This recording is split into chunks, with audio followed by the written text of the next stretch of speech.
Okay, what is up, people? Welcome back to another stream. Hope everyone is doing well this Thursday morning.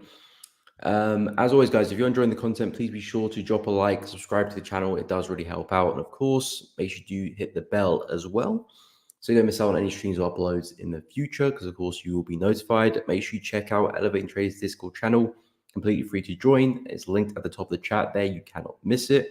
There will be discount opportunities there when we do launch, which is on the weekend. So make sure you are in the Discord so you don't miss on that opportunity. And of course, you can join in discussions as well, chat with other traders, including myself. So if you're interested, make sure you go and check it out. But guys, welcome back to another stream. Brian, good morning. Sculpey, what is up, my man? Hope you're well. Appreciate it. Yeah, we've had it for since Monday. Yeah, but it's looking bad. It's not bad. Yeah, my big head's in the way a little bit. If I was a little bit shorter, it'd be a bit better. But yes, it's a tidy sign. It's a tidy sign. Appreciate it. But yeah, guys, welcome back to another stream. I haven't seen much movement since we last spoke. I mean, USD pairs, USD pairs have been moving a little bit. Dollar has been slowly grinding higher, really. Maybe not the most convincing move, but it's still looking pretty bullish. On the other hand, I'm still in pound yen and Aussie CHF at the moment. Okay, appreciate it. That's the goal. As long as it looks decent, then I'm happy. Malik, good morning. Hope you're well. Hope you are doing good. So yeah, still currently sitting in the Aussie Swiss. This one loves a bit of consolidation, doesn't it? It's been bouncing back and forth for some time. I thought we were going to get the breakout yesterday to the downside, but no, price came back and respected support. And then I think we had some Aussie news last night. Let me actually go check the news, because I think today's a pretty big news day. I think we've got a few events to look at. I think Euro interest rates this afternoon, which should be interesting. So yeah, we had Aussie unemployment rate, which came out good for Aussie, hence why we had a bit of a push up there. So yeah, I've been shorting Aussie CHF since the 1st of October. So yeah, about 2.5 weeks.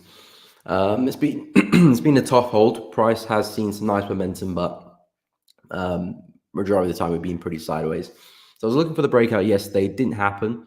Another push back into the high of the range. Nice rejection this morning. Again, it really is 50-50 now with Aussie CHF. We might see the break low, we might see the break high.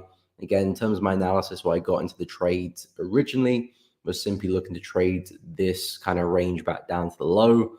The market has been a long-term bearish trend. We came back into a strong level of resistance, retesting that swing low there before we had that massive dump in July. So that's where I got the trade idea from and where I took my shorts from as well. I'm looking for us to continue back to the lower end. So that's the plan with the trade. But of course, whether we see that happen now is completely up to Aussie Swiss. At the end of the day, maybe price wants to go and retest the high one more time before the drop. In that case, I will look for some more re-entries. If that's the case and I get stopped out break even, I'll look to see if I can get back in at that same level. But for now, it's going to keep an eye on the trade and see what happens with it. But yeah, very sideways. And pound yen still sitting on that one as well. That one's been moving even worse. This one has been consolidating as well. We did get the nice trend line break yesterday, but still lacking a lot of momentum. Yen is the main driving force here, and yen is still kind of just wishy-washy. We did see a pretty weak pound yesterday, but that didn't really do too much. Bit of a drop there, but it hasn't really amounted to much as well. But yeah, stop loss is still just above the high there. So I've been sitting in that trade for a while, still looking for the move down, still think or expect that's the likely move to happen. But of course, same with Aussie CHF, I'm going to let the market do its thing.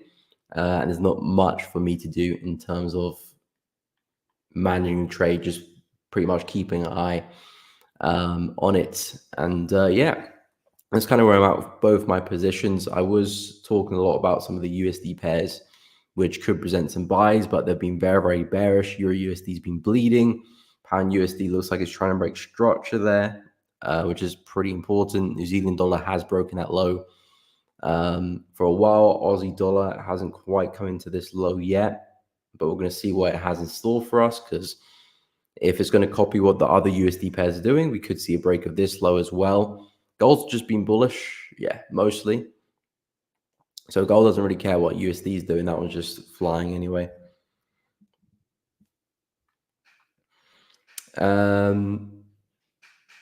What's up? Will, welcome to the stream. Hope you're doing good. Good morning. Good morning. What's up, Karis? Good morning. Hope you're well. Scalpy, yeah, definitely playing with us a bit.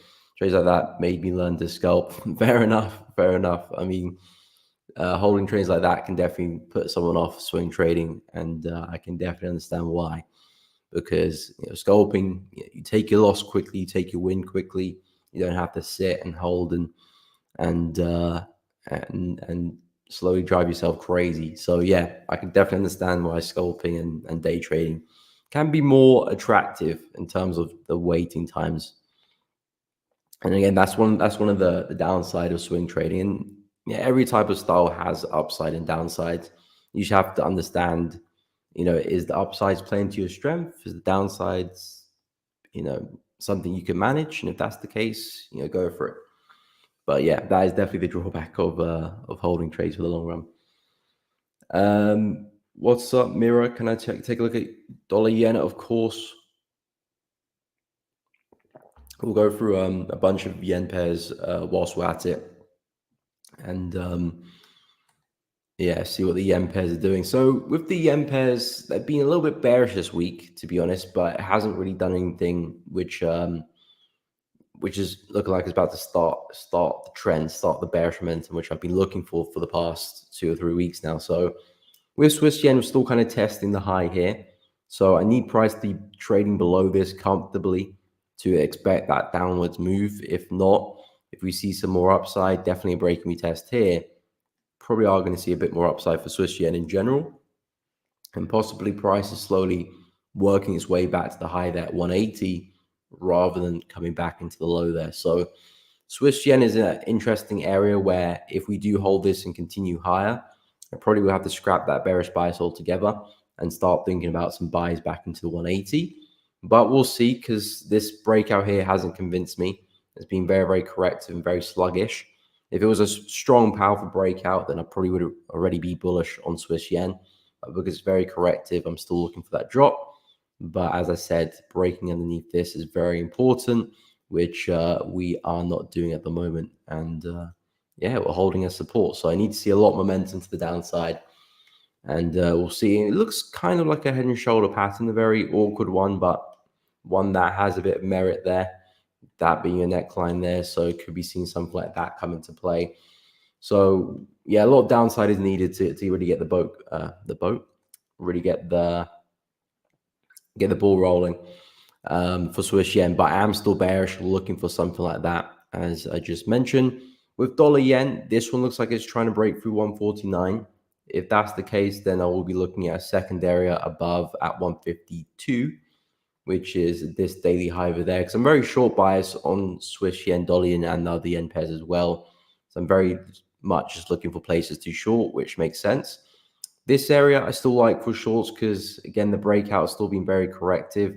And typically when we're moving in this manner, price doesn't continue for too long. So if you can get a strong break to the downside, I'm expecting something like this to kick in. We've had a lot of momentum over the past few days, but now it's becoming quite corrective. So I'm expecting the bigger move to be to the downside. It might not necessarily take us all the way back down to the low, but it will most likely be a move worthwhile. And you could probably look at some of these areas or some of these areas as your targets. It doesn't have to be the home run back to the low, but something like that is kind of what I'm expecting for dollar yen, especially trading at this swing high over there. And if that doesn't hold, if we do have a strong break to the upside, then 152 is the next area which I'm liking for some shorts, especially from a daily point of view. Again, massive head and shoulder pattern could be coming into place there, and a big short as well. So long term, I do see a big bearish move for dollar yen. At the moment, still kind of slowly pushing to the upside. But yeah, from a swing bias, I do think there's a lot of downside to be had. A lot of downside. No problem. Happy to help. Scalpy. Yeah, very, very true. Whatever works for you, us as traders. will be different from trader to trader. Exactly. There's millions of ways to make money as well. There's no need to try and copy or emulate people. You can do, of course, if it's beneficial, but um, as Scalpy mentioned, there's so many ways to do the same thing in the markets.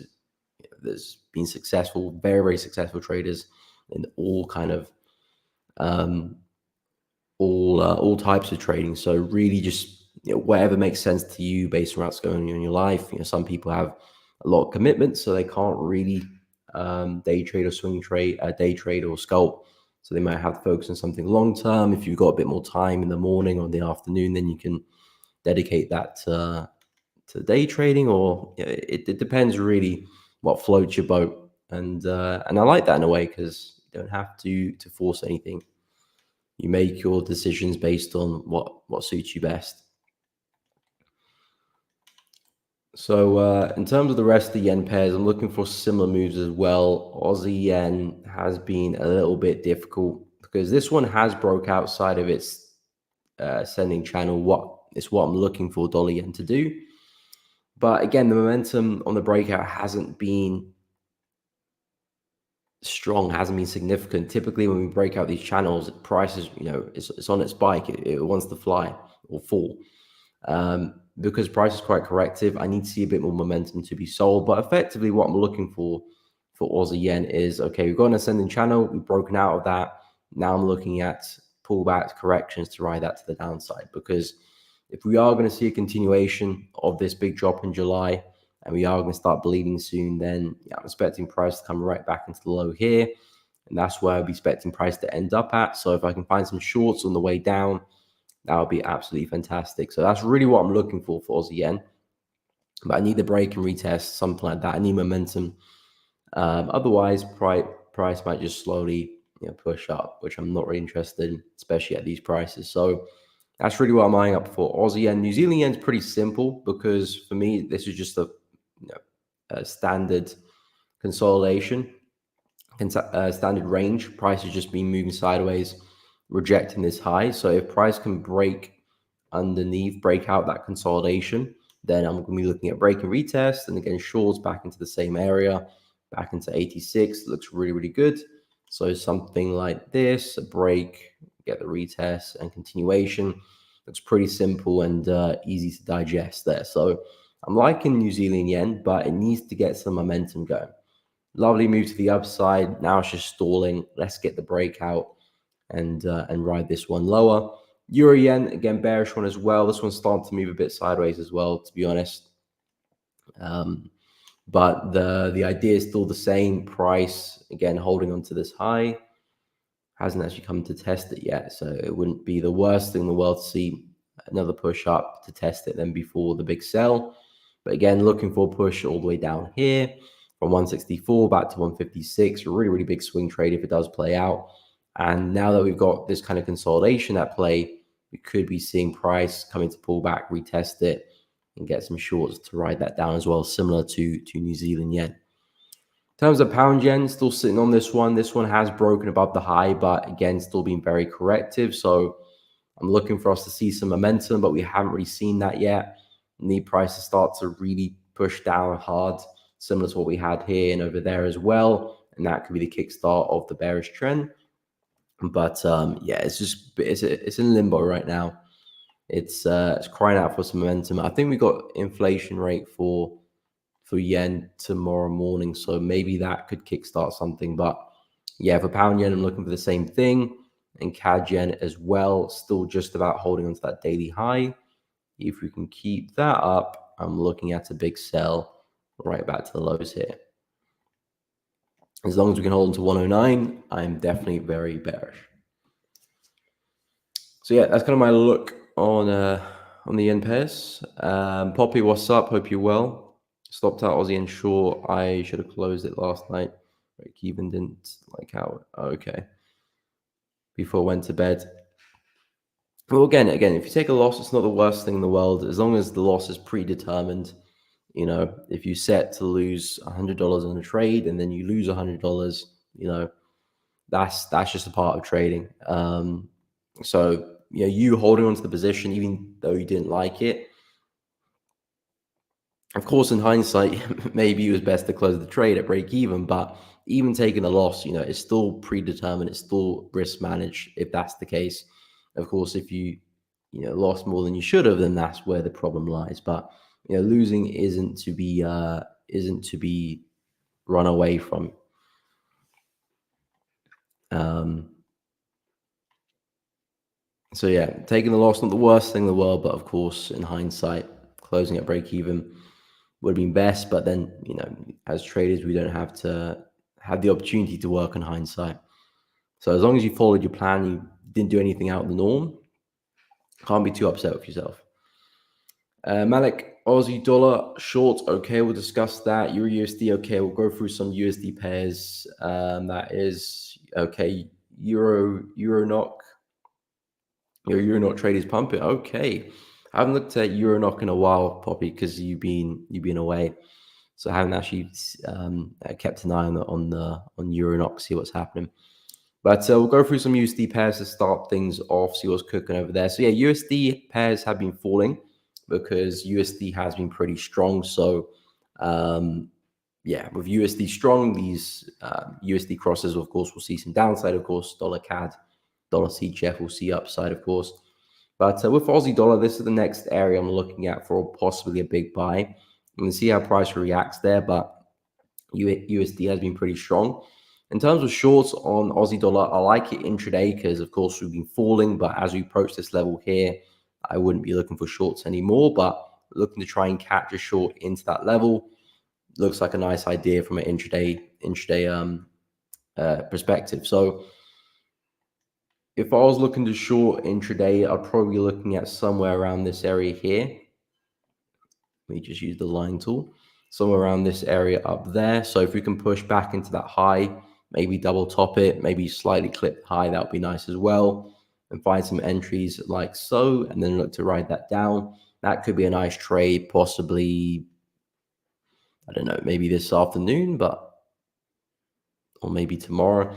But yeah, something like that looks good from an intraday perspective because, again, we've got a massive level there. That's where we anticipate price to fall into.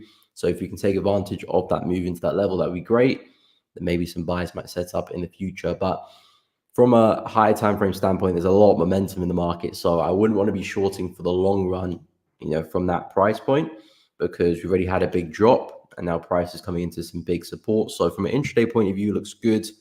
But I would be prepared to start to take my profit, as we approach the swing low down here, or even the daily zone I've marked out as take profit areas. But something like that for Aussie dollar shorts intraday around 0.67080 makes a lot of sense to me. So yeah, I like that from an intraday point of view. But yeah, USD has been really strong. So and it isn't really showing signs of slowing down. I was expect to see some downside here, but we never broke out that ascending channel. So price just kind of respected those trend lines really, really well. And I was looking for us to get a strong close outside of this channel yesterday, and possibly that could be the kickstart of the downside. But we just stayed inside the channel pretty well, and it looks like we're trying to break through that zone to the upside as well. So USD not really seeing signs of slowing down. I mean, there are some areas over here which I do expect us to maybe see a bit of a dip coming into 104, 105 as well, but we're not quite there yet. We still got a bit of room to run. So possibly we might see that USD strength last a couple more days, maybe to the end of the week, or maybe the start of next week as well. But looking at Euro, since Euro has completely obliterated the level I was expecting to hold and prices firmly below that, I'm starting to back away from Euro USD buys. That was my bias coming into the week and for the past couple of weeks as well. But now that we're breaking through those levels, I'm staying away from the buys because we potentially could be looking at price coming back to the lower end of the range because effectively Euro USD has been ranging, DXY has been ranging, and we could be looking at price coming back to some of these prices before we do see the next big bounce. There might be some smaller corrections to the upside in the meantime. That's just simply not what I'm looking for as a big swing because I'm looking for the big swings in the market. So with Euro USD, we might be seeing a lot more downsides back into 1.07, 1.06. So on an intraday basis, if it drops to the lower time frames, looking at some pullbacks in the meanwhile could be the best way to look at it. Similar to what we just had a look on Aussie dollar, finding some breaking retests, lower highs, and riding that intraday momentum down. Again, it doesn't have to be all the way to 1.07 or 0.6, but something like this back into the prior low makes for a good trade. So yeah, with the USD pairs, if you're on a lower time frame, if you're looking at the lower time frames, I would be looking at some intraday pullbacks and ride that momentum. I know we've had already a big drop, so you're probably not going to look for a big push, but definitely some reactions look good, attractive, and a push to the low, that could be a nice trade in itself. Call it a day and on to the next one. So yeah, for Euro USD, since we have left that level behind, I'm no longer actively looking to buy Euro anymore. And we could probably see a lot lower prices before we do see that next big buy come in. So if you're in the lower time frames, I'll be looking at some pullbacks and some shorts, similar to Aussie dollar. Pound USD looks like it is breaking that structure there as well, which is quite pivotal, because breaking that low does invalidate that bullish structure for me in the daily chart. There's some really nice, clean, higher highs and higher lows. The fact that pound USD is breaking through that low is not a good sign for the bulls and tells me that we could be seeing a lot more downside in the near future. So breaking through that would then push me away from buying pound USD as well. And maybe we could be seeing a lot more strength for USD in the near future for the next couple of weeks. So it looks like we are slowly turning around here on the higher time frames, which is, of course, we've already turned around in the lower time frames, but higher time frames are starting to turn as well. So maybe we are going to see more downside for these USD pairs. So yeah, if you're on an intraday level, just pull back and shorts, riding that momentum looks to be the most logical play for them. Anyway, we'll take a look at Euro NOK as well. Pound yen, we just had a look at that one, but I'll quickly go over. What's up, everyone? Welcome to the stream. Hope you're well. May not have done mistake last night. Bought US30 and S&P. Didn't US30 and S&P both go up though? One has flown to Mars and others in a little profit, taking the similar pairs. Shake my head. Yeah, why is the mistake because you took the same pairs? I mean, similar markets. Because yeah, I had a look at the indices this morning, and US30 was flying, and S&P was looking pretty bullish as well. So on paper, they look like great trades. I think NAS hasn't done much. NAS is starting to move now. But yeah, was the mistake taking the similar markets at the same time? Let me get Euro NOK up. I haven't looked at this one in a while, so let's see what's cooking. Euro NOK. Is this the broker I normally look at? Maybe not. Yeah, this is the one I normally look at. So last time I looked at this one, I believe we're over here. Naturally talking about sells, because this is a really big level of resistance. So it's the monthly chart. Yeah, it's a big level. Wow, prices really respected that area in the monthly. So yeah, I mean, we could break through because the market just keeps trending to the upside. So maybe a longer term, but looking to go and fill that wick there for Euro NOK. But that is definitely a big level of resistance that the market is trading into on the monthly chart. So yeah, I mean, we are seeing some nice momentum the past couple of days there. But as we start approaching the highs here, I would be looking to get ready to take some profit and lock in some gains. I assume you're buying Poppy, Euro NOK. I assume you're long. And I think it looks good still, but as we approach 11.9, because we're still in that monthly level resistance, I would watch out, because this could be a big turning point in the market as well. And not that we can't go and break through, but it just might come back and take you out break even or something. But it looks pretty bullish. We've just broken through a major resistance level in the 4 hour. So I think that's pretty pivotal. Price was kind of really banging its head on this area. Now it's just broken through. So might see a bit of a pullback and a continuation.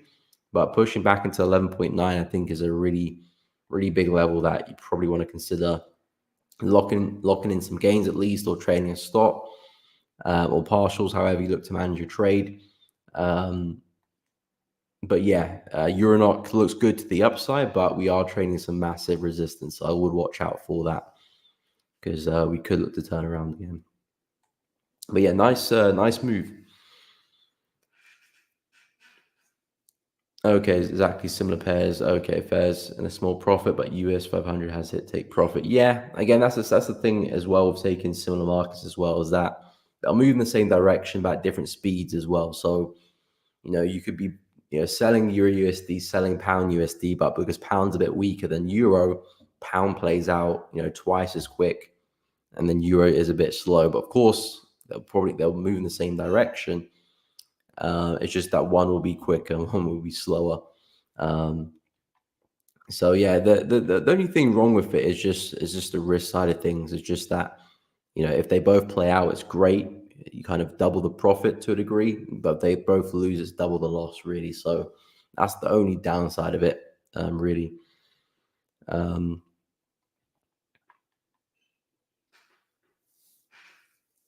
Okay, Eastream, I'll take a look at gold for you, no problem. LFTJ, will the news affect the trade that you're currently in? You're talking about the USD news coming out later, or the Euro news?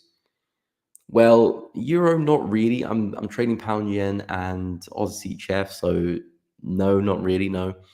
USD news does affect pretty much every currency, so I would expect a bit of movement on Aussie CHF and pound yen, but again, it's not USD itself, so I wouldn't expect much. And it's only jobless claims as well in the afternoon. It's nothing big, not like an NFP or anything. So it might affect it a little bit, but again, I'm trading with 4-hour time frame. I've got a pretty wide stop loss at play, so I don't expect anything crazy in the afternoon. It would move a little bit. I would expect, but not a lot. It's not like I'm trading a USD pair. Okay, your take profit is 11.9. Yeah, looking good though, Poppy. Looking good with that Euronoc trade.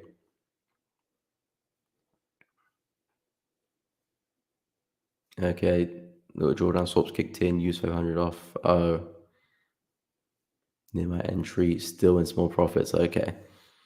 Yeah, again, that's the thing about trading the same currency. They just move at different speeds, really, but predominantly they move in the same direction. So yeah, I'll quickly go through gold for you. I'll take a look at pound yen as well. So with gold, just more upside, I suppose. We're still struggling at the high. So yeah, with gold, I'm still very bullish on. I wouldn't be looking to take any sells at all. Again, looking at the conditions of the daily, the weekly chart, it's just such a bullish market. Me looking to sell that is just going to be very difficult to do. Again, I expect the bigger retracement at some point. I don't want to find that out with a trade. I'd rather wait for price to do that, and then there might be some nice selling opportunities later on. But if the market is going to reject this high and possibly see a big double top, great. I'll wait for that to be in play, and then maybe there might be some sales afterwards, and then this will be the trade I'll look to take, or maybe this trade here, something after that, because there's a very high possibility we just break through and the trend is on its way. So I wouldn't be looking to take shorts up there. I mean, if you are going to short, it's not a bad place to do so, but just because the conditions are so bullish, I would hold back. So yeah, for gold, what I'm looking at really is just a strong break of the high and then some pullbacks and some retests. Because if you look at the conditions, every time you get a breakout, the market just flies. Kind of yet to get a real nice retest of the area in a while. So if we can get the break of that, I do think there's a good chance it holds the support, and we see the next continuation, see the next bullish run. So yeah, gold, keeping it very simple, looking for the break and retest, waiting for some momentum above the 2680 area, and then I'll look to buy on a pullback. But if we do fail from here and see some downside, I'll wait for that to play out and then I'll reanalyze. but I'm just focused with the buys for now of gold. Not trying to short it. It's been too difficult to do that. So yeah, with pound yen, like I said, not really much to report on with this one. It's just very sideways. We have broke out of this ascending channel, but we haven't really seen much momentum since that. And that's kind of the main thing I'm looking for the yen pairs. We've been trending in these channels for a while. And the key thing about ascending channels is that when they do break, they normally break with a lot of momentum. So I'm waiting for that momentum to kick in, if it will kick in. And I think that will be the start of possibly the next bearish trend for the yen pairs on the daily chart, because I'm looking at a big drop here, correction, and possibly another big drop in the next coming days, possibly. And again, looking for that same thing across the board. Big drop there, correction, continuation. So it's the same pattern, just looking to continue that trend. But yeah, I just have to be patient, really. I think if you're looking to get involved with pound yen in terms of looking to trade it, I wouldn't really look to touch it, to be honest. It just looks very, very corrective. I mean, if you're looking to sell up high, that's not a bad bet, because you can get nice tight stop loss, and the risk reward will be a lot if it does play out. In terms of finding entries and entries around here, I would say there's probably better markets to trade, because we're just so corrective right now. So I would avoid looking at pound yen, and I think there are better yen pairs to look at, really. I think New Zealand yen, if that can get a nice break of that support and a retest, that looks good. Even Euro yen, if that can get a break of that, that looks good. Even CAD yen testing the high now. You got a nice little stop above the high there too. Just makes it a lot more easier to trade. Pound yen hasn't been looking good for a while. But yeah, still pretty bearish on it. Just hopefully it can speed up a little bit. But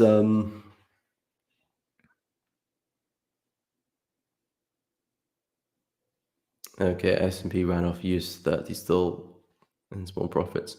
I will take a look at Bitcoin as well. But yeah, the indices have been pretty bullish. Looks like US30 is about to create new highs.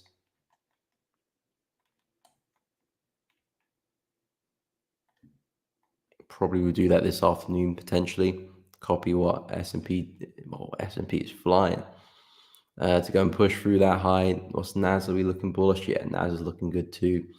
So yeah, to me, the indices just look like they'll continue the uptrends. I really like NAS, because NAS hasn't come back to test its prior swing high yet for a while. So I do expect us just to slowly make its way back to the high. So I think if you're looking to buy pullbacks on NAS, you're looking really good, because in my books, there's a pretty high chance we get there. So all it is just finding the right time to buy and hold it up and let that trade run, because there's a high chance we do get back to the high. Let me go take a look at Bitcoin. So yeah, Bitcoin is dancing at a very significant area right now. Is Bitcoin about to break out, or is Bitcoin looking to turn around now? If you are looking to trade it, you're kind of just waiting for information at this area, because if we're going to see some rejection, some wicks, which price is doing, by the way, then I'm looking at a big sell-off back to 54, 52K. If we see some convincing price action, some strong candlestick closures to the upside, then okay, maybe we've got a breakout here, and maybe this is just a big bull flag for the market to continue. I've marked out some areas here which we could look to push towards 80K, 90K, 100K. Those are some big round numbers which price could be looking to soar towards, and we could be seeing something like we saw here, continue up there as well. So with Bitcoin, I just want to see price really commit to the upside past around 69K. And if that's the case, retests and continuations. But at the moment, we're not really doing that. We are still kind of forming some wicks, not really seeing convincing candle closures, momentum slowing down. If we can see some strong bearish momentum come back into play, I'll be looking at a big drop there for Bitcoin. So I'm not sold with the buys yet at all. And to me, this is looking like more of a bearish sign rather than bullish. So I like to see a bit more momentum come back into play, maybe a nice daily close. And then, yeah, looking at something like that for Bitcoin. But I need to see some strong candlesticks if I'm going to start talking about the buys and the breakouts, which we're not seeing just yet. So for now, still leaning towards price rejecting this trend line and seeing a big move down, unless for some reason, Bitcoin's come very bullish. I'm leaning towards more downside.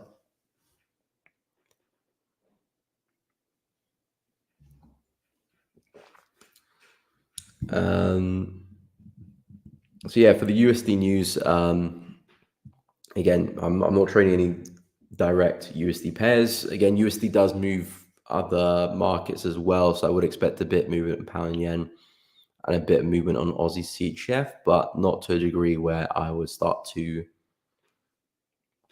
panic, especially for a news event like retail sales and jobless claims. Those are not, big events. And DXY, so yeah, with the dollar, it just looks pretty bullish. I mean, I was looking for a move to the downside, and I still am, but it just might come from 104 rather than the area I was looking at, which is around 103.5. Yesterday, I was talking about this ascending channel when I said if we can get a nice close outside of it, this does look good for a short. And then probably some buys for euro and some buys for pound, but it never happened. We never saw price break out of that channel, still respected it, and we still pushed up. So with the DXY, we're definitely stretched the upside. We've had a lovely bullish run over the past few days now. So I do expect us to see a bit of a dip, at least a retracement, not necessarily price reverse. But since it doesn't look like we're holding into this area, I am keeping an eye on 104 because that's where price might be moving towards before we do see that next reaction. So yeah, I'm keeping an eye on 104 unless we see a strong close from somewhere and we break out. But to me, we probably will push to 104 and then look at price and see what we can do. Possibly might see a big sell from there, and that might see some upside for euro and pound and the other USD pairs at a later date, maybe USD CAD. See some downside, but with dollar, I'm not going to look to touch it because a lot of the pairs I was looking to buy from, euro breaking, the areas I was looking to buy from, pound USD breaking areas I was looking to buy from, and the USD breaking areas I was looking to buy from as well. So those are a lot of red flags for me. So the bullish bias I had has definitely been put on pause for now, and I'm not going to be looking to actively buy them. The only dollar pair or dollar related pair which looks good to me is gold with a clear bias, clear plan, clear levels I'm looking to buy from, and a clear trend as well. So gold and silver, they look very, very good. If I can get the breakouts for silver, I'm looking for the break of the high here and looking to buy on top of that. Gold, looking for the break at the high there, and again looking to buy on top of that as well. So the other USD pairs, I'm just not going to be looking to trade really, because again, when I want to take a trade, I want the bias and I want the idea to be clear. I want the trend to be clear. I want the levels to be clear. If I'm kind of squinting, tilting my head left and right, trying to find something, then I'm most likely working too hard or trying too hard to find a trade when there isn't one. And that's kind of what I'm doing with some of the USD pairs. So because of that, I'm going to stay away for now. It just might be waiting for a few days worth of price action before I get a trade. But yeah, there's nothing there for me at the moment. Intraday, there might be some opportunity for swing. I would wait. And at the moment, some of the yen pairs look good, but since I'm still in pound yen, I'm not going to look to jump into another one until at least pound yen gets into break even. And of course, with Aussie CHF, see what happens with that guy. But this one's taking forever. Appreciate that, Malik. Appreciate that. If you guys are enjoying the stream, please be sure to drop a like and subscribe. It does really help out the channel, of course, and make sure you do go and hit the bell too, so you don't miss out on any streams or uploads in the future. But yeah, really do appreciate everyone who has liked and subscribed so far. And with some of the cross pairs as well, they've just been very wishy-washy too. So I've kind of stayed away from like Euro NZD, Pound NZD, Euro Aussie, Pound Aussie, Euro Pound, Aussie New Zealand dollar. I've stayed away from those currency pairs, because again, the higher time frame isn't clear, so I'm not going to waste my time on it. Poppy, plan to short Euro Swiss. Okay, noticing a range. I just have the feeling it's about to go down. Hard to get an entry though. Yeah, good observation. With Euro CHF, I'm really bearish on as well. I'm looking for a push back into the low, which is 0.92746. So I guess you're looking to push into that area. With Euro CHF, because it's so choppy and it's ranging, as you said, it just doesn't look good to find a trade. So the drop might happen, but it just might be difficult to partake in that.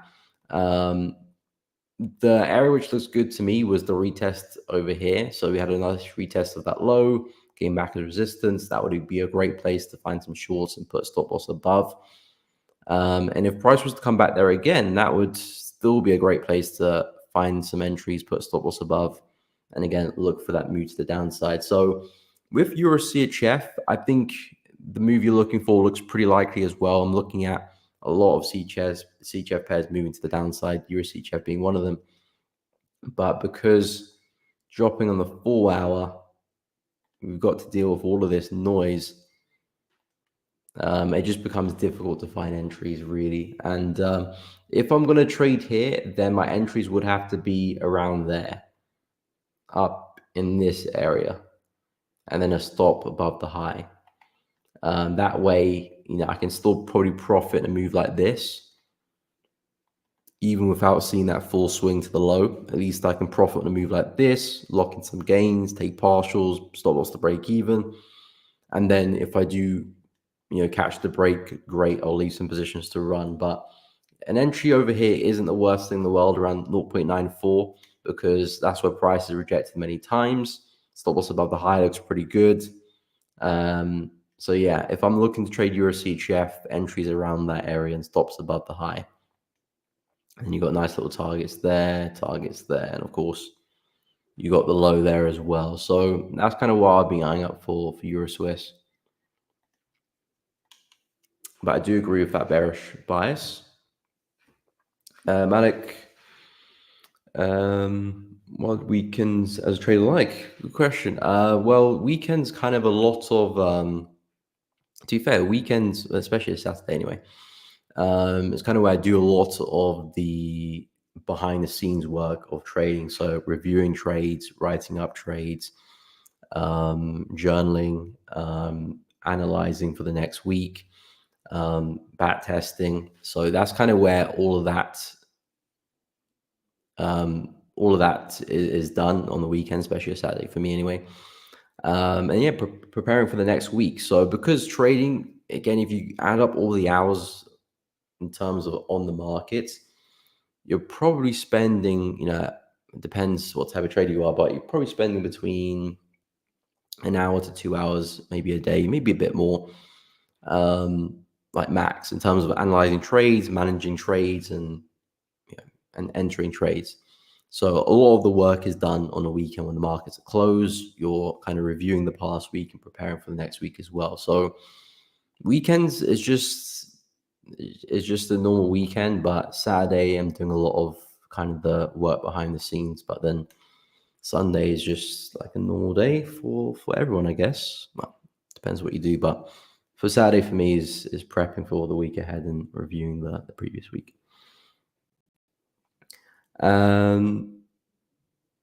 What's up, Kwame? Welcome to the stream. Hope you're doing good. No problem, Poppy. Yeah, I'm looking at the same area of entries. Nice. Yeah, that's the thing with ranges. I'm not against trading ranges. It's just I rather trade trending markets. But if I'm going to trade a range, then I'm looking to sell high and buy low every single time. And I know it sounds very simple, like duh, but really that's the best way to trade a range from my experience anyway. Sell high and buy low. Effectively, you want to sell higher than other sellers and buy lower than other buyers. That's how you get your best entries. But predominantly speaking, if you're selling at the top of the range and buying below the range, then the only way the trade fails is either you get faked out or the market breaks out. And if you do get faked out, you can look to re-enter. And if you do see a breakout and you are stopped out, then the bias was wrong anyway, and you're looking at hopefully a nice breakout and possibly a trend afterwards anyway. So yeah, with trading ranges, it just becomes simple. The worst thing to do in a ranging market, in my opinion anyway, is to trade inside the range here. Finding entries and stop losses inside there is completely no man's land. Not that you won't be able to find an entry at all, but if you do find an entry here and you put a stop loss above the high here, you're just leaving yourself very much exposed to a random movement, a random wick that will take you out of the trade, and you just suffer unnecessary losses. If you can have stop losses above the high here, not that it will be perfect and you'd be immune to any wicks, but it would decrease the potential of that happening tenfold, and it's just in a much safer place. And if you can get your entries as high as possible, then you just maximize your risk to reward should you see a swing back to the low or a push back to the high as well. So if you're going to trade ranges, enter high as possible, ignore the price action in the middle. Normally it's a waste of time.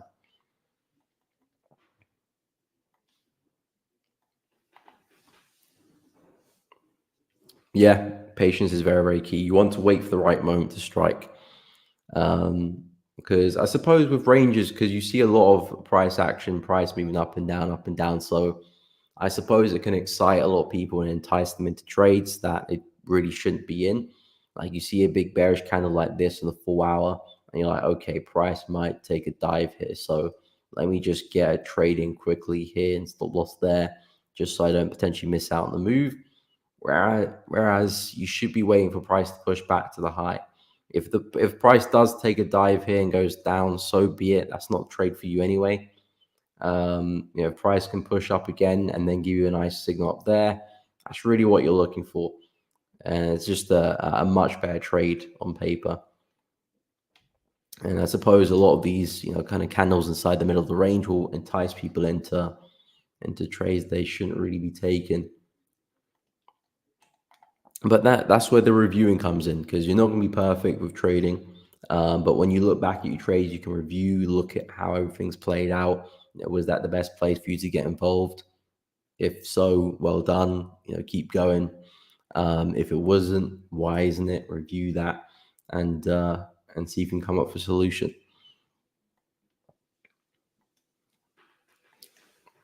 And again, just because the trade loses as well doesn't mean it was a bad trade either.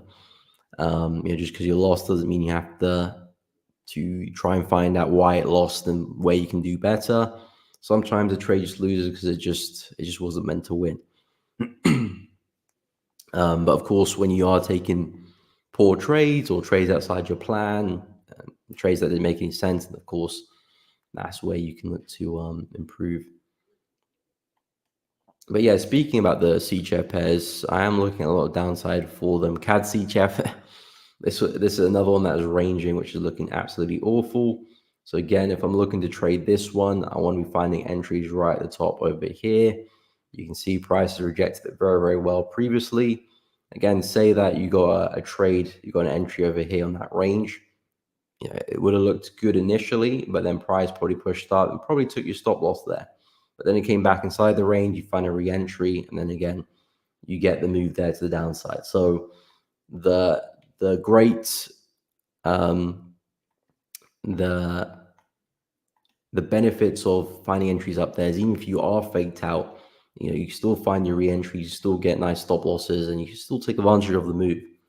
But if you get faked out in these areas, you could be looking at 2, 3, 4 stop losses before you do actually catch the move. So it's just much better to wait for price to be up high or down low and find your entries there. So again, with CAD CHF, I'm looking for a move down, possibly back into the low here.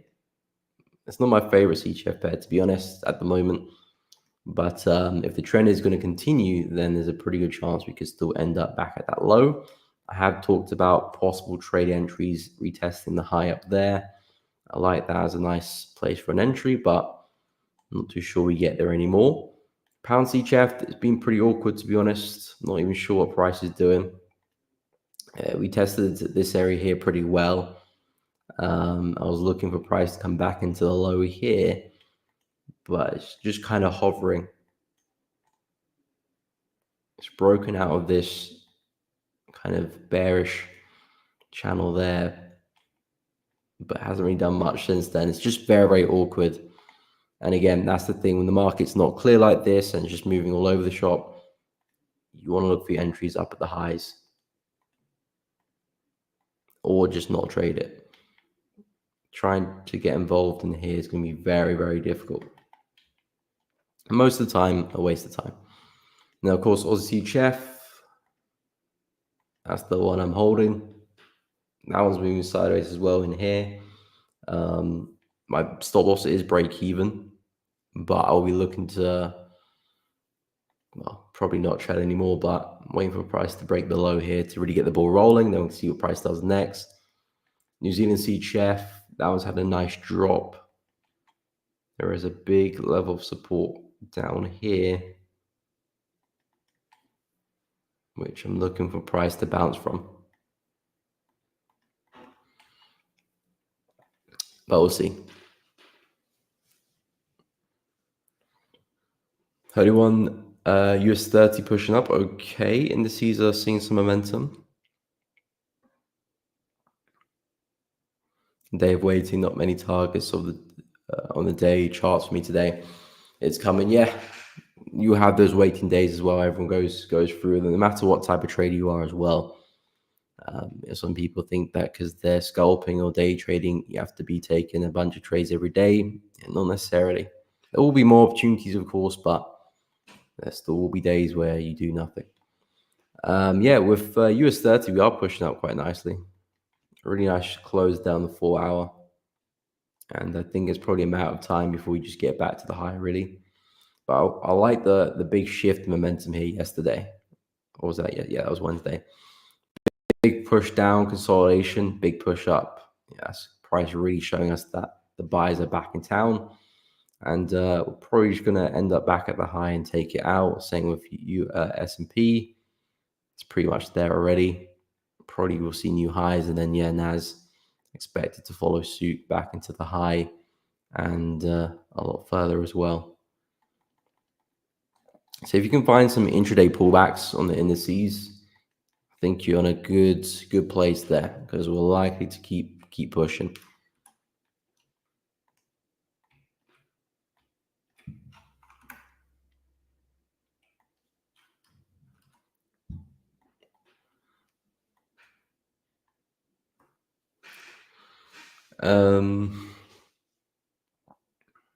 Annie Mika, how's your life moving? Good question. Just getting really deep on it today. Yeah, life's been moving pretty well, to be honest. Very excited for elevating traders this weekend, so that's kind of where my main focus is. Haven't been trading much because of elevating traders and all the different components having to sort out and put things in place. So that's where a lot of my time has been spent past, well, probably past 6 months, but definitely more so in the past 3 or 4. So I've been pretty busy with that, but hopefully when that launches and things settle down, then I can pick up trading a little bit more actively. But besides from that, it's been pretty good. And I hope everything is well with you as well. Poppy charts looking good though. Yeah, there's opportunities. I mean, for me, USD, I'm kind of waiting for more candlesticks, waiting for more information before I kind of create an opportunity. I'm more focused on the yen and the Swiss pairs, really. Yeah, I may look to see if I get a re-entry in Aussie CHF if it does break the low of the consolidation. So if we do get a break and retest of that, I may look to add position. I'm looking at some other CHF pairs and I don't really want to find entries on them. Aussie CHF looks the best to me, so possibly some re-entries there. And then pound yen, if that decides it wants to fall, that'll be fantastic. And then again, I'll look to trail, maybe find some re-entries, but probably I'll look to try and trade another yen pair, because pound yen has just been an awkward one. And then gold, if that can get a nice break and retest, that could be a big runner.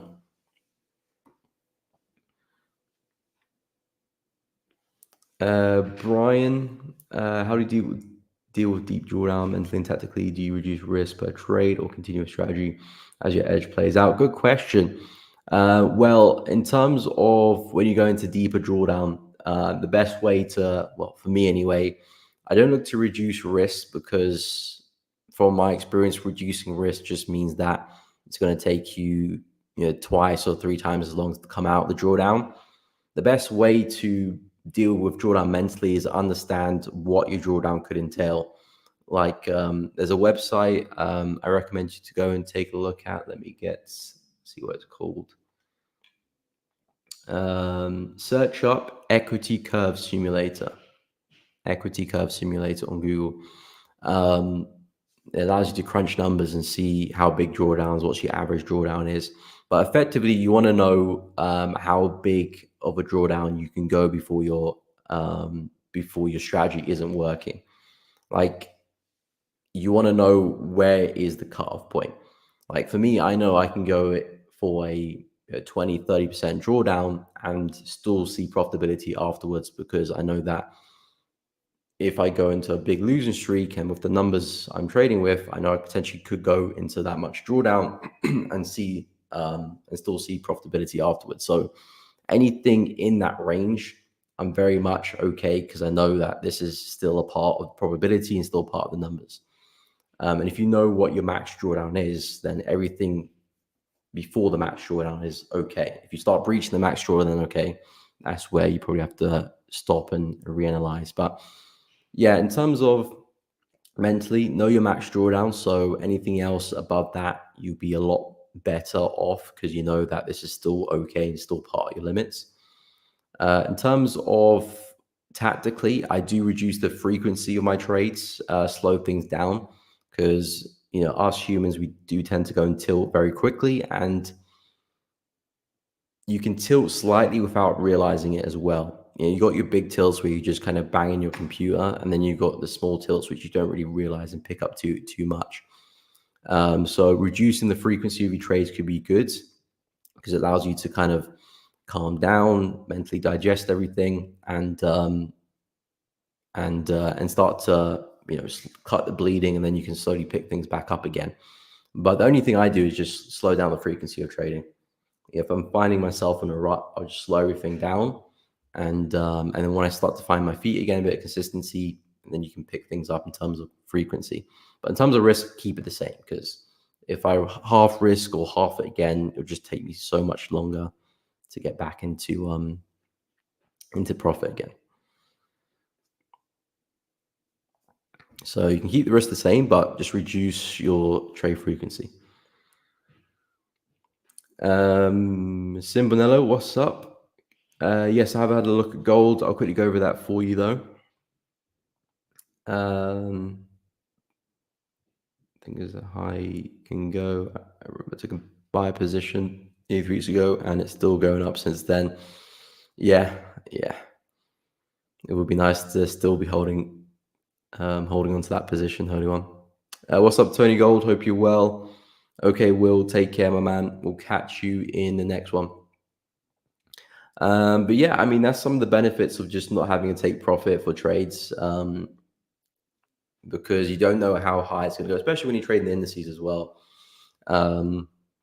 or gold in this kind of condition as well. You might have a buy which hits your take profit, great, it's looking good, but then you check back in potentially 3 weeks and you see prices, going a lot longer, and that could have been a really big position. So there is pros and cons, because sometimes in 3 weeks, if you held into that position, it would have just been a break even or a loss potentially. So it can go both ways. The trick is just finding out what's optimal. Is it optimal for me to hold on two positions for a long time? Is it optimal for me to take profits at swing highs or swing lows? Or is it optimal for me to trail, take partials? I think it does depend on the markets you trade a lot. If you trade a lot of indices, then it might be optimal to maybe trail and give yourself the opportunity to take advantage of bigger moves. If you're trading FX a lot, then I think trading stop losses are good, but you have to be in the right conditions for it. And then, just having a set take profit works pretty well with FX, because we kind of reverse a lot of the time. We do have some nice trends from time to time, but a lot of the time it's kind of just reversing on ourselves. So setting clear take profits does work well. But then when you do find yourself in a nice trend, then you can look to kind of open up and give yourself that potential to catch some big winners. But in these conditions, for example, trading stop is not going to work very well, because we'll push up well and then we'll just come straight back down ourselves. Push up nice, come straight back down. So it's much better to take the profit at the highs or where else, than look to trail, because you just be giving back profits.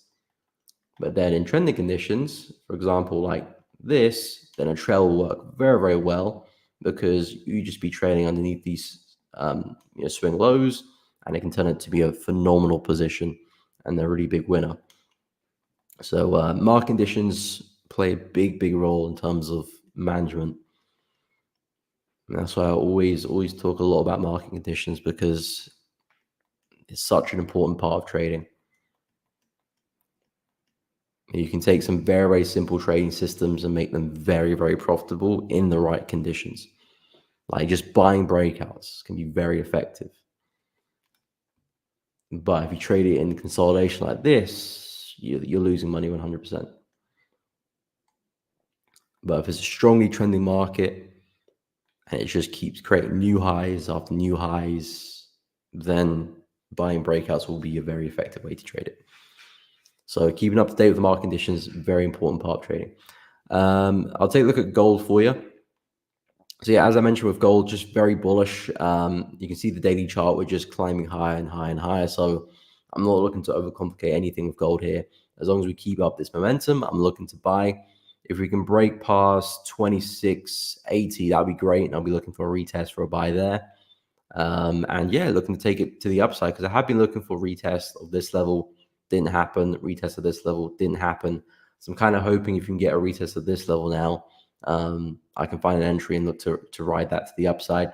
We are getting some slightly bigger pullbacks now, so it does look like gold is starting to slow down. I wouldn't say it is slowing down, but it is starting to slow down.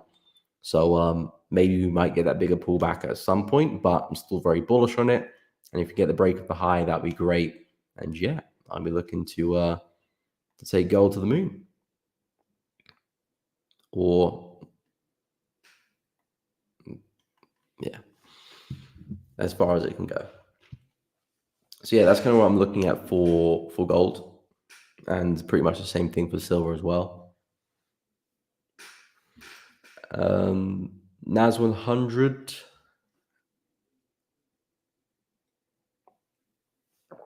Inverse head and shoulder pattern. Okay, we'll take a look. On the week, okay, on the week and daily time frame, my bias is bullish. Can you please help me analyze it? Okay, Kwame, we'll take a look at it, no problem. Chris, good morning, hope you're well. Name is Chris from Nigeria. Hey, big up, my fellow countrymen, hope you're doing well. A pleasure to be here. Well, we're happy to have you here. Any markets that you're looking at, feel free to drop it in the chat, and of course we'll take a look. But yeah, with gold, that's what I'm looking at. In terms of NAS, you're talking about an inverse head and shoulder on the weekly and daily time frame. So I'm not sure which inverse head and shoulder pattern you're referring to, but I am very bullish on it though.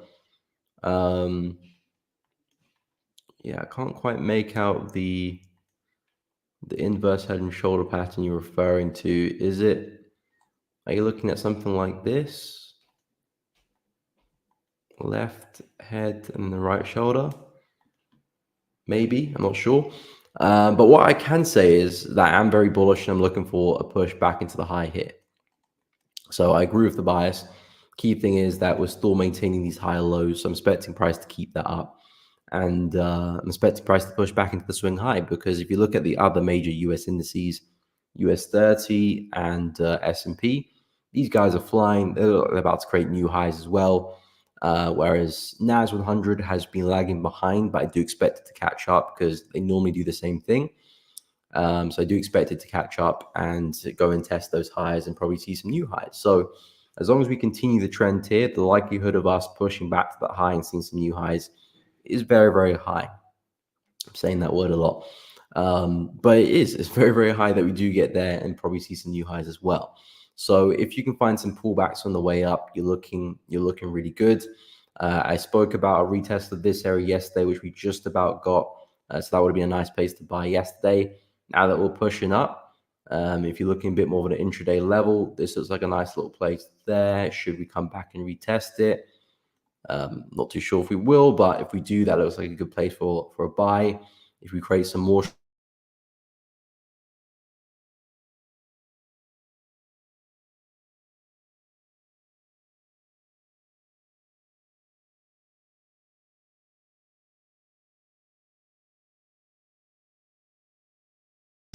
might be muted. I don't know how long that's been muted for. But yeah, something like that is kind of what we're looking at for NAS. Break and retest, pullbacks, and on the way up, because other indices have been so bullish, you're expecting NAS just to follow suit. Yeah, it looks like S&P is about creating new highs there too. So yeah, I'll be expecting a lot more upside for NAS. As I said, I'm not too sure about the inverse head and shoulder you're referring to on the daily time frame, but regardless of that, I'll be expecting more upside, more of the same. So breaking retest around 2200 looks good. Breaking retest at 2300 looks good, and also 25 we can get the high there. But either which way, I do think we're trying to push back to the high. What's up, Tom? Welcome to the stream. Hope you're well. Welcome.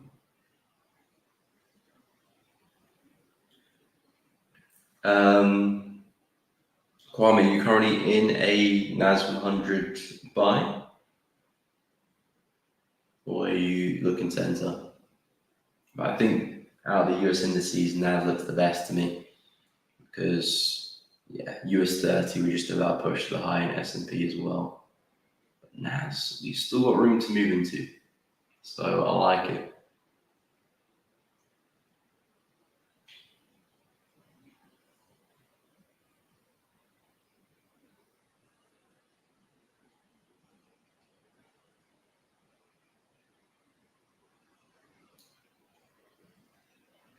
I'm gonna have to keep an eye on US 30, because I'll be looking to start to trade US 30 soon, add it to the watch list, and into the pairs that I look at. That'll be my introduction into indices. I mean, I've been analyzing indices for years, but I've just never traded it in terms of placing trades, placing stop losses, managing trades, which is a little bit different. So that's why I'm focusing on getting involved with US 30 first, and then getting involved with check your mic. What's going on with my mic?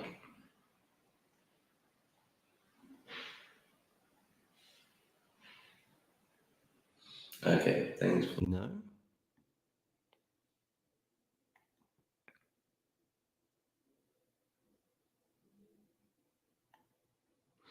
Okay, does that sound a little bit better? Let me know if that sounds better. I think my mic was on the wrong setting.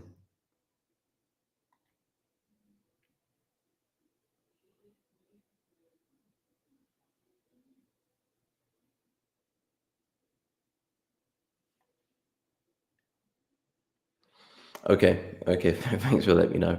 Yeah, I don't know why that happened. I think I accidentally muted it somehow, and then it switched to a different mic.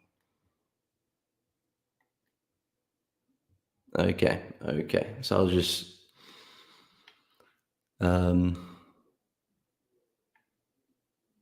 yeah, because I think that was my computer's audio and not my mic. But we're back. So yeah, I'll be looking to trade US 30 and use that as an introduction to the other indices, because I've never really looked at trade indices before. I've always just been a little bit off-putted by them. But in terms of how I trade, they can be really effective. Yeah, I think there was, because it's picking up my computer mic, so there'll be sounds in the room and stuff. But now I think it's using the actual microphone, which is a lot better. But it's been doing that a lot, to be honest. Don't know how I change it. I don't think I click any buttons or anything. Need to look into that.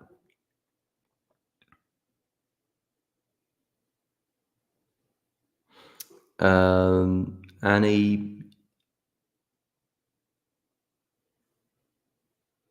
your opinion on distribute type of entry with the range of your theoretical entry point. Your stop loss will remain the same, but the entries can be distributed. So are you talking about like having multiple entries? So for example, say I'm looking to take a buy for NAS, but I've got an entry over here, I've got an entry over there, I've got an entry over there, but my stop loss is like down here or something. So you're looking at like staggering your entries and just having a stop loss for all of them.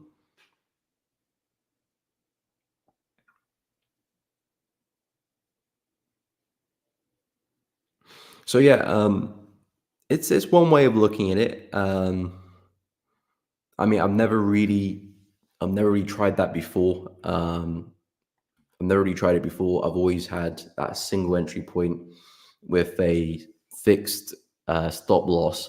But I mean, the real positive of having multiple entry points is that you don't effectively know where price is going to turn around at. But if you have multiple entries, you can kind of cover an area of the market, and it can allow you to catch more trades, and you don't miss out so often because you can look at multiple places to enter from. So it's a nice way of looking at the market.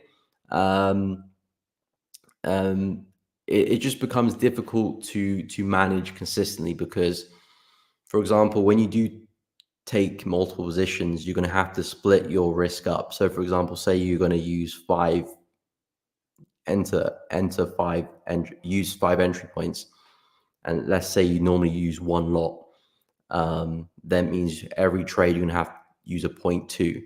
So it adds up to one lot. So your loss will still be the same, but then you're using 0.2, 0.2, 0.2, 0.2. So there will be situations where, for example, you get filled on one position, maybe two, but the other three don't.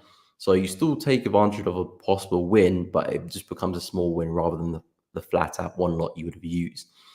The way I look at it, I would rather say I've got two areas which I'm looking to buy from, say this area and this area. I'd rather just enter that one lot there for stop loss here, get stopped out here, and then re-enter that one lot for stop loss here, and then potentially capitalize on that win. Just because in terms of the management and everything, it becomes very easy to add up and calculate. Or you could just ignore having a stop loss in that place there, and just have the stop loss here, but then stay in the trade for that. That way you don't take a loss, and that way possible two positions play out as well. So there's pros and cons to doing it. Like I said, I've never done it seriously. I've never looked into it in my trading. I've always just you looked at my areas and then enter the trade there. If it doesn't work out, I'd find the next area. If you know how to do it well, I think it can be pretty beneficial, but it'll take some time to get used to. But with me, I use the fixed entries, and I've always done that. I never really looked into dollar cost averaging. Never really looked into staggering my entries like that. But could be something to look into, really. I don't know many traders that do it, to be honest. I don't know many traders who do it. But I would say look into it, though. Look into it. I don't have much experience, so I can't say much on it.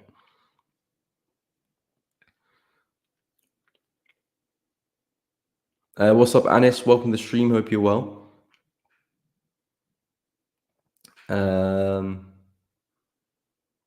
Morning, Lauder. Welcome to the stream. Hope you are doing good. Yeah, fragment your entry lots to get the best possible values. Yeah, I've never really done that before, so I wouldn't have in-depth experience with that. I've always just had a flat entry. I will have 2 or 3 levels which I'm looking to buy from, and I'll wait for my full price to get there, study price, see if it looks good for a buy. If it does look good, I'll buy. If that level fails, I'll probably have another level which I'm looking to buy from as well. So I've always just taken a trade, and then if it doesn't work out, I'll look for another trade at the next level. But you could stagger it as well. That's a way of looking at it too.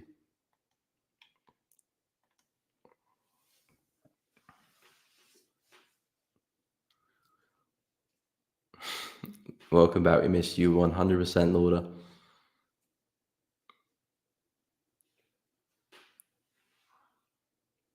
Good to see a little reunion there on the chat. I wonder where Moore is. I know he was pretty busy as well. How is Aussie Seat Chef doing?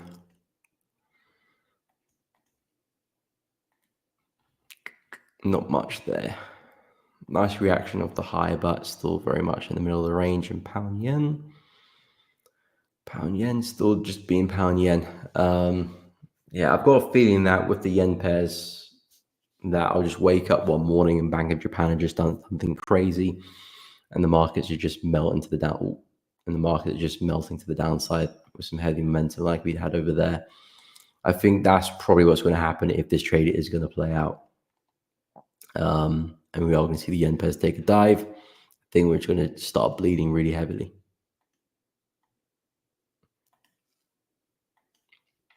Got inflation rate tomorrow, but I'm not expecting much there. And we also got euro interest rates late today, actually at 115. Keep an eye on that. I will be live again with Trader Nick on his channel this afternoon, so we'll probably discuss what happens there. But rates are expected to fall for euro, which should be bearish. So we should see a bearish euro this afternoon. So if you are buying euro, probably want to look into that. Unless something unexpected happens, you probably will see a bit of a reaction there on euro.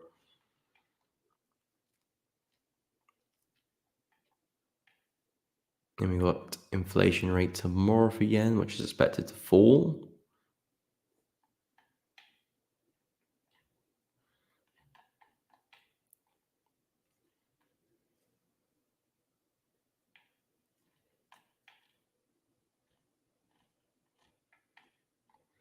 So yeah, we'll keep an eye on that.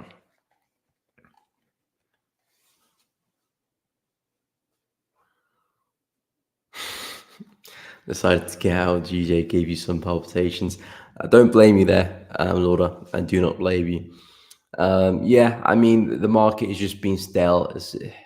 It's going to break out eventually. It just becomes a bit more 50-50 now because of the way prices are moving. Could break up, could break down. But you probably would have exited pound yen for a bit of profit though, because I'm pretty sure you entered up here somewhere. So price would have seen a bit of downside from your entry. But yeah, it's not moving well at all. It's not moving well at all. Other yen pairs look a little bit more promising, but I'll let it play out. Like I said, I got my stop loss there. If it's going to fail, I'll let it take me out and then I'll reanalyze and go again. Same with Aussie Chef as well. If it's going to take me out break even, I'll let it do it. If it's going to drop, I'll let it do that as well.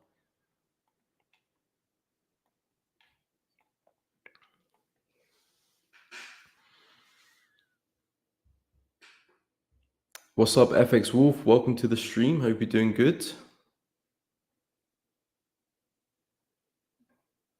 Okay, so we'll go through pound CAD. Oh, are you long pound CAD, FX Wolf? Probably keep an eye on the yen pairs. Yeah, the yen pairs will make a move at some point. They're very, very stale, but they will make a move. And then everyone will be speaking about the yen pairs at that point. What's up, Kingsley? Hope you're doing good. Long time no see. Hope you're well. I'm doing good. Thank you for asking. Euro Aussie still going up. Okay, we'll have a look. See USD ZAR as well. Okay, Euro ZAR we'll take a look at too. FX will expecting more downside for the yen pairs. Join the club, my man. I'm looking for downside as well. Just taking its time. Sculpey, okay. Have a good one, my man. Take care. I appreciate it. And yeah, I hope everything is well with you as well. But hopefully can chat to you soon. FX Wolf. Okay, dropped in Discord yesterday. Okay, I'll have a look after.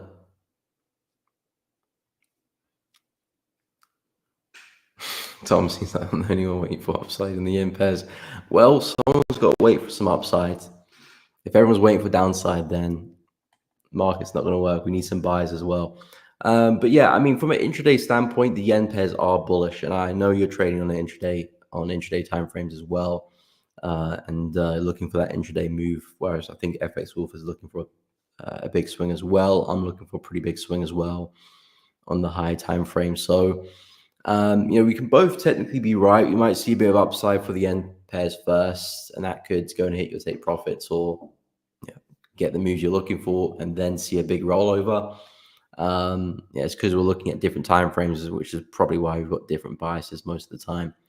But I'm bearish long term. But intraday, they have been pretty bullish, and we might still see a bit of upside for the next couple of days or so.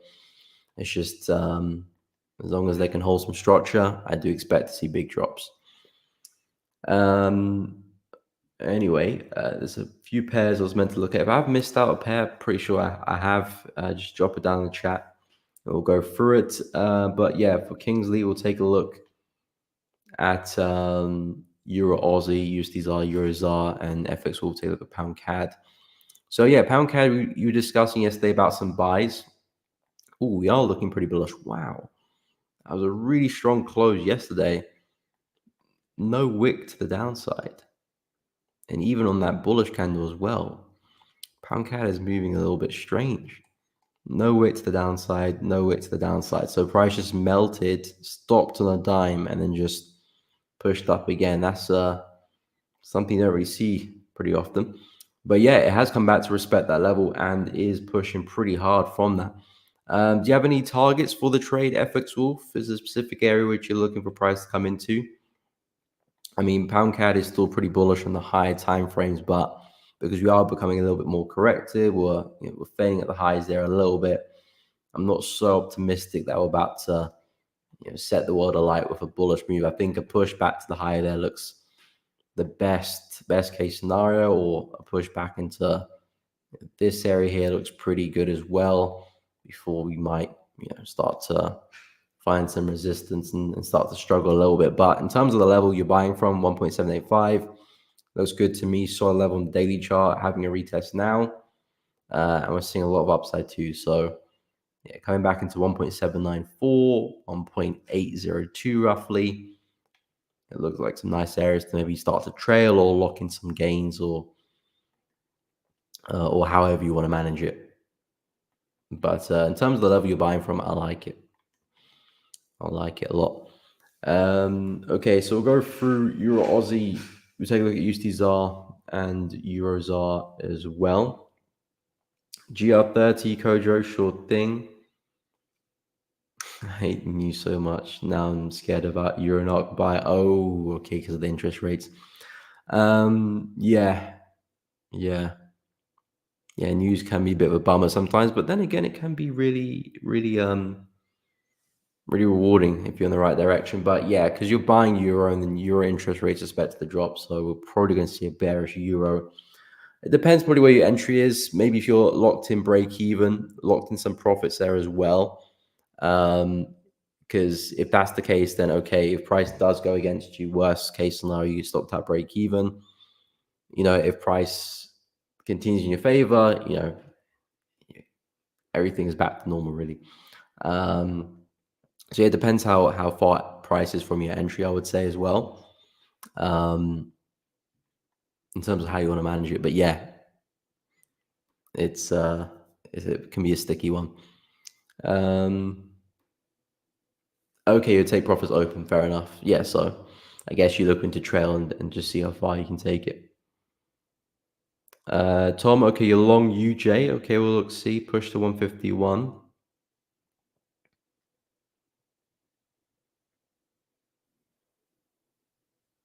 Kojo, during the learning curve, did you go through a mentor or the market was your teacher? Mostly the market was my teacher. Mostly the market. All right, 21. Take care, my man. I'll catch you tomorrow as well. Doing some housework and hoovering. Well, the house is not going to hoover itself, so have fun. All right, all right. Take care. We'll catch you tomorrow. Poppy, okay, keep the traders at break even. Yeah, if it's at break even, then there's no love lost. Sure, it's not great if it does reverse and take you at break even, but it's 10 times better than taking a loss. So, yeah, I think just looking at break even, let the market do its thing. You might see a bearish, euro, but it might not be bearish enough to take you out of break even. So it might come back down against you, and then it might push up in your favor. So we'll see what happens in the afternoon. In terms of Euro Aussie, for Kingsley, and I'll take a look at some of the ZAR pairs. So yeah, Euro Aussie, I just don't like. I mean, I was talking about some shorts yesterday around this area. If price can push back into the high, test it, stop loss there, and a short. Looks like we just kind of missed that out actually. Would have been a nice little short there yesterday. But again, the key thing I'm looking for Euro Aussie is a push down. We've had a nice bounce at this low here. So I'm looking for price to push up, put another lower high and come back down. So yesterday I was talking about, push back into the high, or potentially price might come into this area or that area, but essentially we're looking to short. I don't know, the boat might have sailed already unless we come back up. We might just kind of continue to drop like this. So unless price was to push back up into the high, and you can find some entries up there, that's kind of what I'll be looking at for Euro Aussie. But yeah, maybe the ship is sailed. So maybe the next best opportunity would be the break and retest of the low. So we'll have to see. We'll cross that bridge when we come to it. But yeah, that would have been the number one opportunity there for Euro Aussie, but looks like we kind of just missed out, unfortunately. But yeah, I am bearish in Euro Aussie. I do think we can come back into the test the low again, 1.605. Just a little bit difficult in terms of finding entries if you're not already in the position. That is.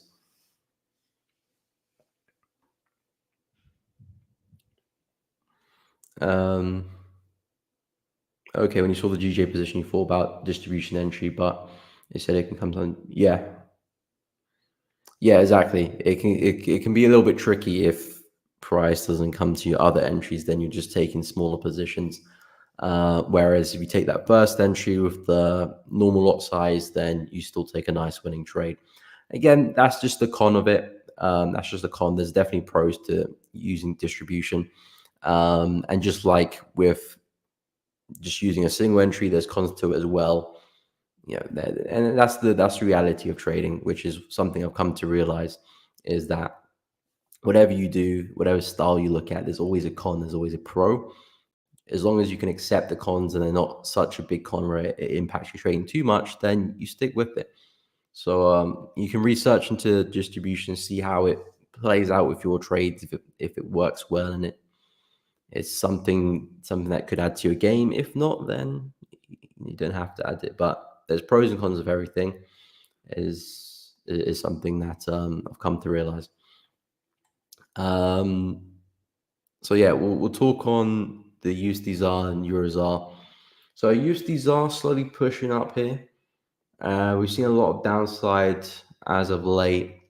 I was talking about possibly a reaction off the low here. Haven't quite got there though.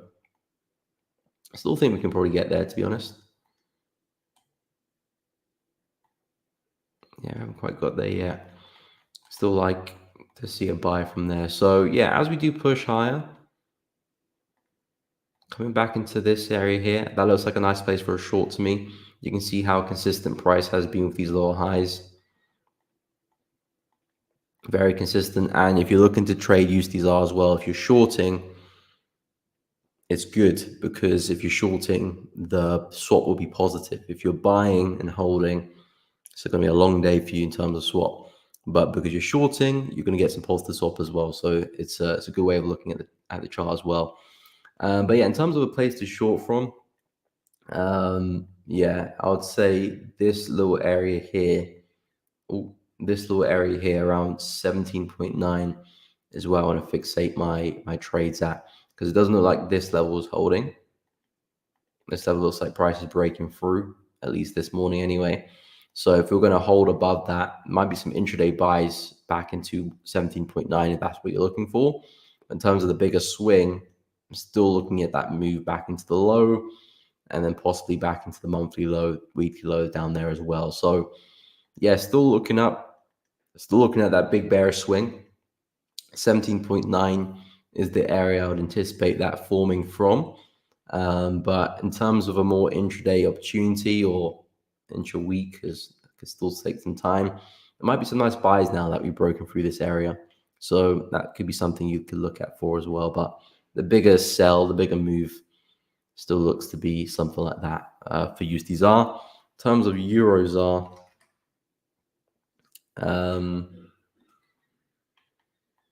okay, so EuroZAR already had a big sell-off there.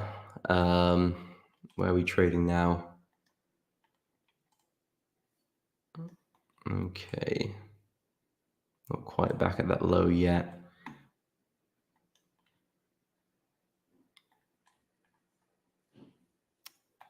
I mean, there's some areas down here for EuroZAR, but I think we could probably push.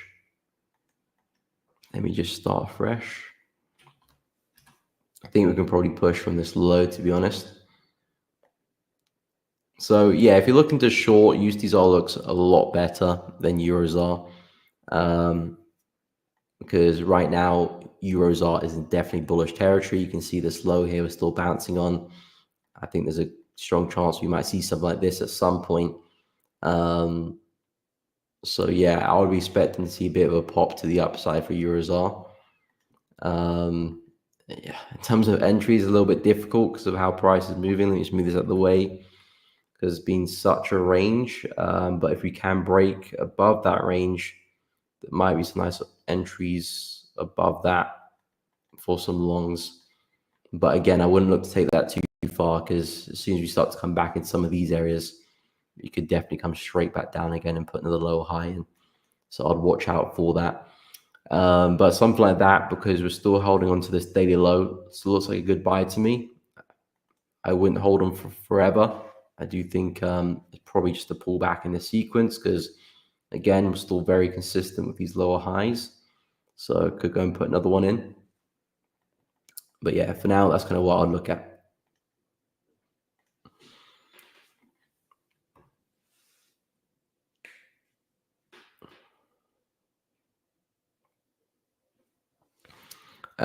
Okay, so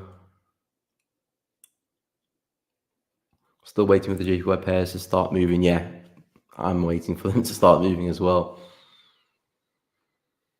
I'm waiting to start moving as well. Yeah, there's a bunch of pairs I'm supposed to look at, wasn't there? We'll look at GR30. We'll look at dollar yen as well. If I've missed out a pair, let me know. Do you think you can learn trading through watching YouTube? Not solely, but you can take information, you can take ideas, you can take concepts from YouTube, and trading, and other traders. But the biggest thing with trading is really experience and knowing how to apply strategies to the market. Because once you've understood an edge, then actually trading that edge becomes a whole different ball game. It's similar to like playing a video game in terms of like driving a car in a video game. You know, you turn left, you turn right, accelerate, brake. You know all the concepts, you know how to drive the car, but then actually driving a car in real life is a different ball game. And to only learn that, you need to actually drive the car in practice. Of course, you can have a mentor, a tutor to tell you what not to do and give you a lot of advice. But at the end of the day, it's you in the driving seat, steering the car, accelerating, braking, turn left and turning right. And the only way to learn that is to actually drive and actually trade. So in terms of learning things, yes, you can definitely learn very important and powerful concepts, but where the learning and the trading is done is you applying that to the markets, reviewing your trading, looking back, improving, tweaking, collecting data, back testing. That's where all the work and the skill set is really formed. So yes, you can take information, but that's only one piece of the puzzle.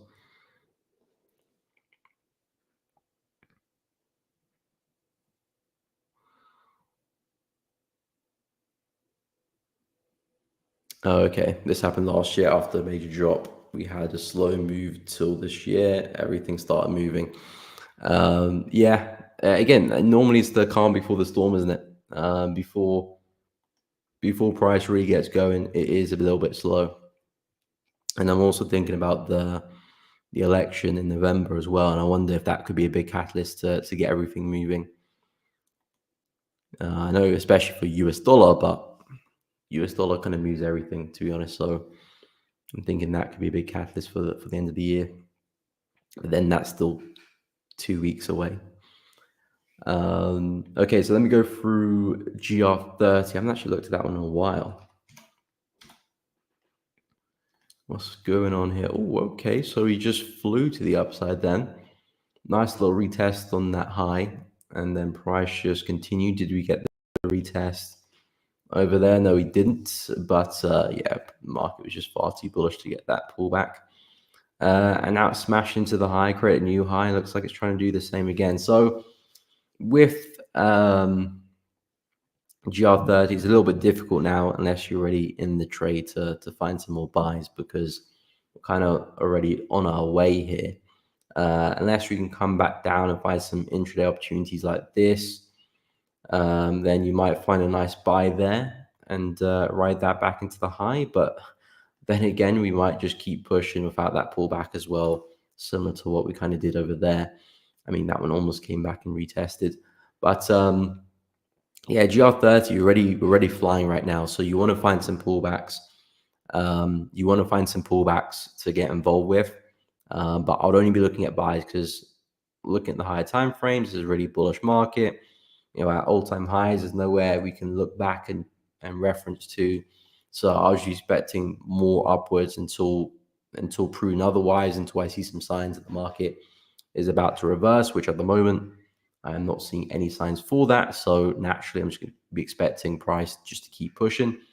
So yeah, with GR30, if we can pull back, that'd be great. I mean, I'm looking at some of the other major indices as well, especially the US ones. That looks really bullish to me. How is the UK? How's the FTSE doing? Are we looking bullish? Yes, we are. We did push up. So again, FTSE looks like that one's slowly making its way back to the highs there. I think we've still got the all-time high up there. But yeah, across the board, indices are looking bullish. So if you're looking for some pullbacks, yeah, I think that's definitely the play. That's definitely the play, or at least the play I would look at anyway. All right, no problem, Kingsley. Happy to help. Okay, let's take a look at the UJ position, Tom. I think you've been in this dollar yen long position for a while, I'm pretty sure. I remember you referencing it, was it last week or was that a different trade? UJ 149.095. 149. So roughly around here you're long, and your target is 151. Ooh, that's a pretty big move. So yeah, I mean, it's a pretty big move. I bet the risk reward's looking pretty nice on that if it does play out.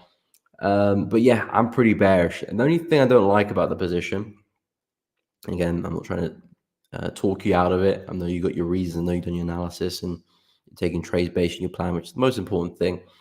It's just that we're trading at a major high over here. If this buy trade you had here was just like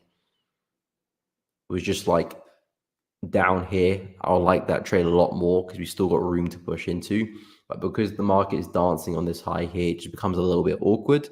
And that's not to say that we can't see that push into 151. Of course not. It just becomes a little bit more awkward because you got this high to deal with.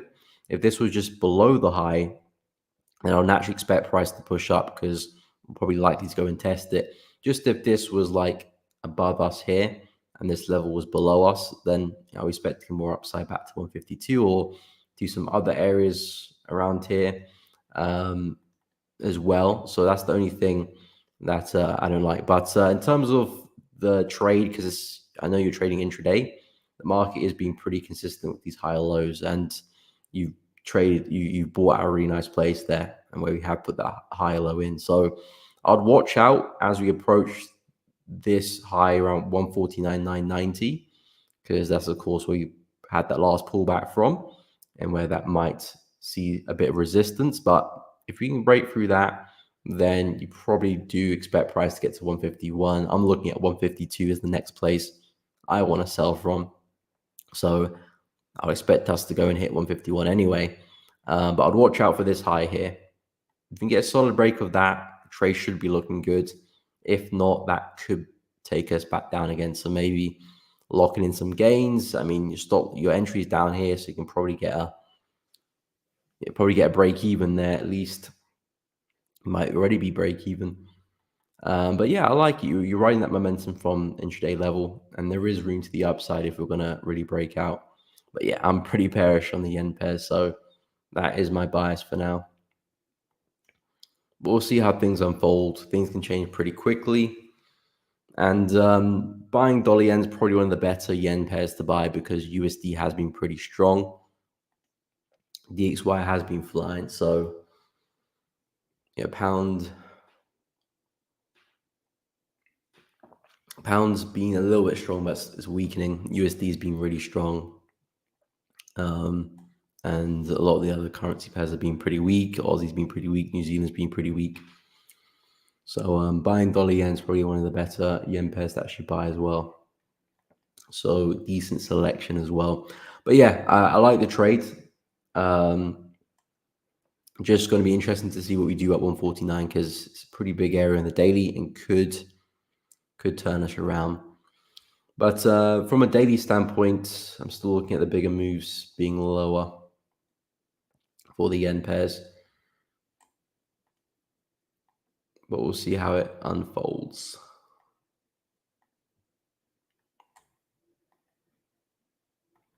Definitely taking their time. And how the CHF pair is looking. Oh, CAD CHF is looking pretty bearish here. Is CAD weak or is CHF strong? Nope. Euro CHF dropping to pound CHF. That was a little bit bullish. Aussie CHF, not much has happened there, but it's pulling back a little bit.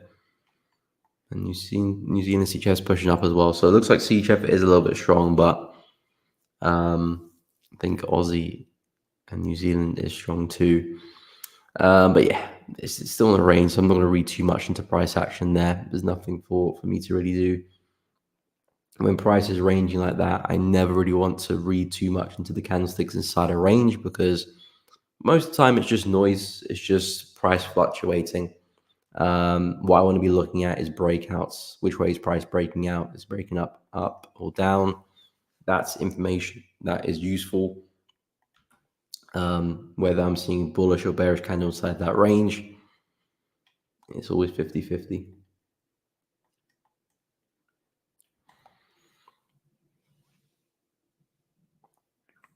Euro pound, yeah, Euro pound's been an awkward one.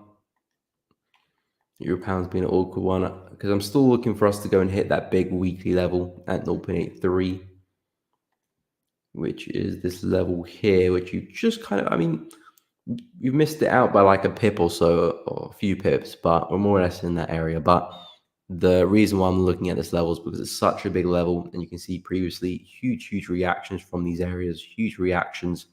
So again, I'm expecting to see a big move from Euro pound from that same area again. So I'm definitely going to keep an eye out for that for Euro pound. But in the meantime, I do think there's still a bit of room to the downside for us to sell it into that level. So what I did say was if the market can pull back, give us some nice entries. I've spoken about this area here as a place to sell from. I'm not really looking to try and take trades in this area because it's just very choppy. Finding a clear entry will be difficult. If price can push up, that would be great. Something like that. Entries like this. And then looking for that sell, not only is the risk reward pretty good, but you're entering high up away from the noise and you've got a pretty solid stop loss. If not, if you want to be a bit more conservative, you can put the stop loss above the high there if you want to. But the move looks good. If the market just keeps slowly pushing down like this, then I'm not interested in that anyway. And then when we get to 0.83, then we can start looking at some big buys because I do think we have a really big push. You already see signs of momentum coming into the market, really big move there, strong move there as well. So the buyers are looking to get involved at these prices. I do expect to see a big reaction.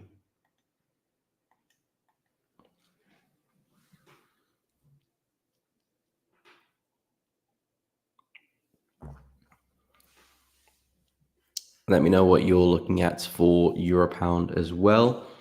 Tom, okay, you already break even, okay. Don't like the channel approach resistance. Falls to the upside, or worst case scenario is a break even. Yeah, I mean, again, when you're break even, you're untouchable.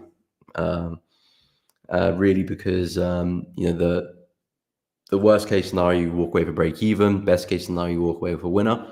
But yeah, I mean, I like the entry for the UJ trade. You've entered right at that low end of that channel, really.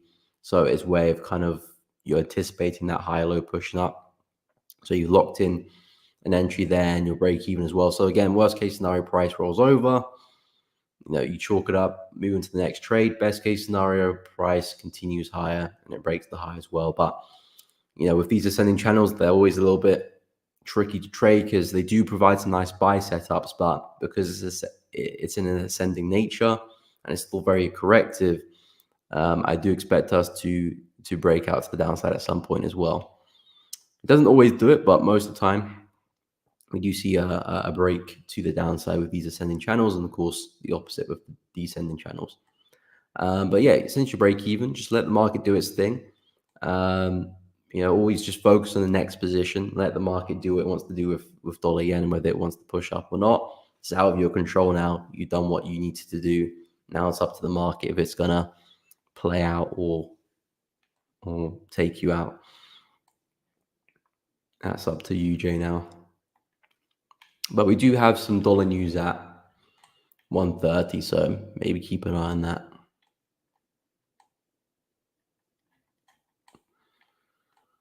But yeah, the bigger one is definitely euro interest rates data. Yeah, we do have euro interest rates at 1:15. So if you are trading euro, you might want to keep an eye on that.